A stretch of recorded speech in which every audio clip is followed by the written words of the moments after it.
अस्सलाम वालेकुम। मैं आपको अपने चैनल पे वेलकम कहती हूँ और आज हम टॉपिक कवर करेंगे वो है व्हाट इज़ स्टाइलिस्टिक्स। स्टाइलिस्टिक्स जो है ये एक ब्रांच है अप्लाइड लिंग्विस्टिक्स की, जो कि स्टडी करती है कि लैंग्वेज कैसे यूज़ की गई है इन टेक्स्ट। ठीक है, अब वो टेक्स्ट किसी भी फॉर्म में हो सकता है, स्पोकन में हो सकता है या फिर रिटन फॉर्म में हो सकता है। तो क्या क्या है कि स्टाइलिस्टिक्स इज अ सब discipline of linguistics. In simple words, stylistics is concerned with the study of style in language. ये कहा है मिस्टर वर्डोंक ने कहा है इन 2014 में. The breakdown of the word as style and aesthetics shows it is the study of style from the point of view of linguistics. ये एक study of style है लिंग्विस्टिक्स के पॉइंट ऑफ व्यू से. The common meaning of style in everyday usage is understood as a distinct design of something or a specific way of doing something. Style का क्या मतलब यहाँ पे एक आम ज़ुबान में हम स्टाइल को कहेंगे कि किसी इंसान के कुछ करने का जो एक ख़ास तरीका है या किसी चीज़ को बनाने का एक ख़ास डिज़ाइन बनाने का जो एक स्पेसिफिक तरीका है उसको कहेंगे style. We may refer to someone's elegant style of dressing or old-fashioned style of a house or a piece of furniture. यानी कि हम स्टाइल को किसी की एलिगेंट स्टाइल से भी उसको कर सकते हैं और किसी की लाइक कोई ओल्ड फैशन घर होते हैं या कोई ओल्ड फैशन फर्नीचर वगैरह, तो ये सब क्या है स्टाइल की एग्जांपल्स हैं. Similarly style in a language may be used by the speakers और writers in a specific manners. इसी तरह जो स्टाइल है वो एक लैंग्वेज में किसी ज़बान में वो राइटर और स्पीकर जो यूज़ करते हैं वो एक ख़ास तरीके से उसको यूज़ किया जाता है स्टाइल्स को लिखने के तरीके से. However in stylistics we are not just concern with what makes the style as distinct. हम ये नहीं उसमें देखा जाता है कि स्टाइल किस तरह से उसको डिफरेंट बनाता है, but also why it is distinct, what purpose it is made to fulfill, and what effects it can have on the listeners or readers.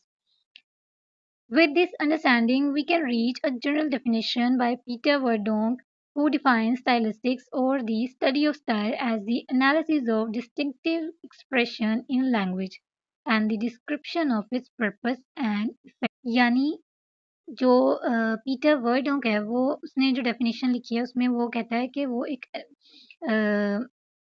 Study of style जो है स्टाइलिस्टिक जो है वो स्टडी ऑफ स्टाइल है जो कि distinctive expression है in language and the description of its purpose and effects. There are several views and perspectives towards stylistics as provided by various experts in the domain.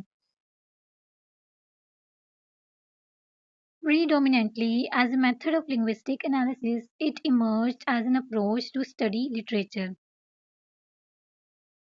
In this regard, it is also labeled as literary linguistics. According to Widdowson, stylistics is meant to provide linguistic orientation to literary discourse. विडोसन कहता है कि stylistics का जो काम है वो है linguistic orientation provide करना लिटरेरी डिस्कोर्स को. While in Toulon's in 2013 view it is the study of language in literature. कहता है कि ये एक स्टडी ऑफ लैंग्वेज है इन लिटरेचर, किसी ज़ुबान की किसी भी लैंग्वेज की स्टडी है लिटरेचर में.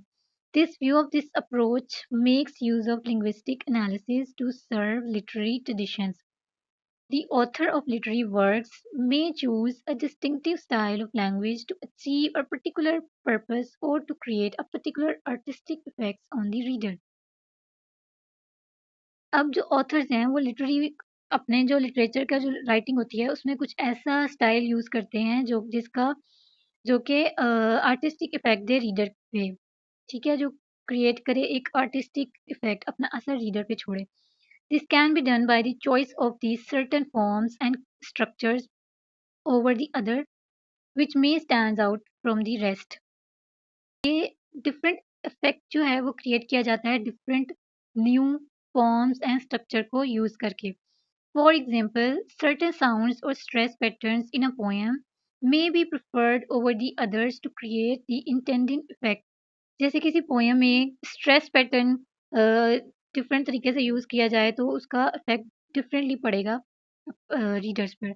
Similarly, certain grammatical patterns such as phrase structure can be preferred to have a particular effect. इसी तरह जिस तरह ग्रामेटिकल पैटर्न्स होते हैं जैसे फ्रेज स्ट्रक्चर है, noun phrase structure, noun phrase, verb phrase, तो ये इसी तरह जो ग्रामेटिकल स्ट्रक्चर है यानी जो फ्रेज स्ट्रक्चर है वो प्रेफर किया जाता है डिफरेंट या कोई पर्टिकुलर इफेक्ट के लिए यूज़ किया जाता है। In this manner the reader and critics may be able to recognize what has been used to create their interest or affect their emotions and what has been left out.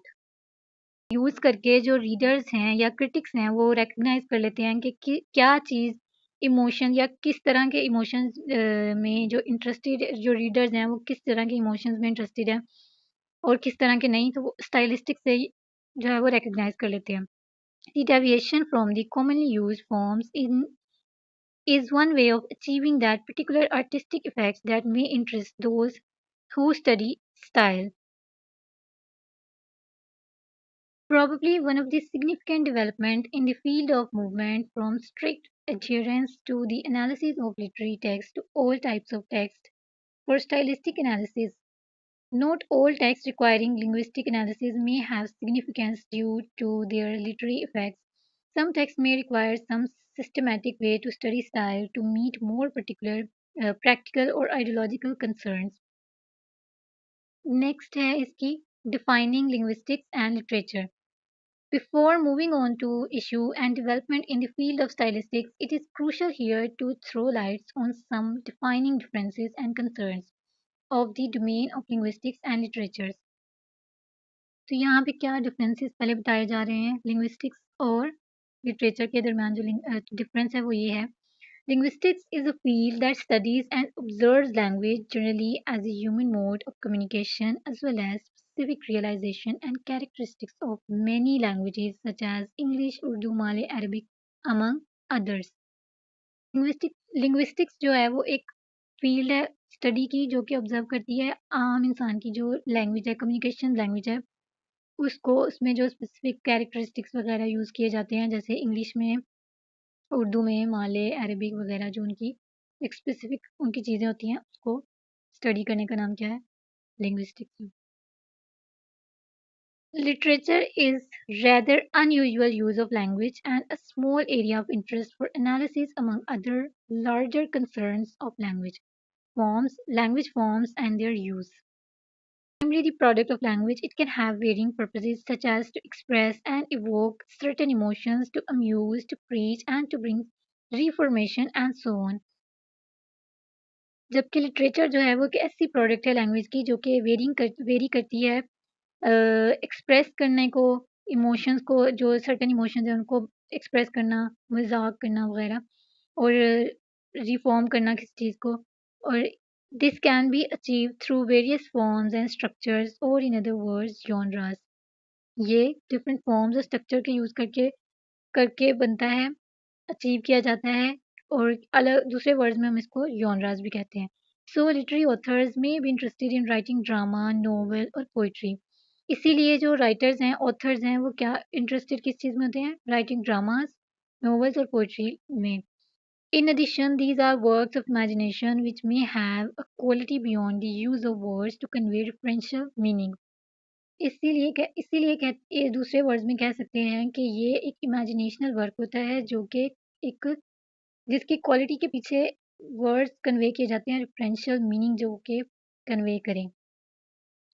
Dramas, novels और poetry जो होती है ये होती है fictional, तो इसलिए ये शैपमैन ने कहा था language would be somehow less than and loosely distinct from everyday and normal use. इसकी जो लैंग्वेज होती है वो कम होती है या फिर थोड़ी डिफरेंट होती है नॉर्मल यूज से।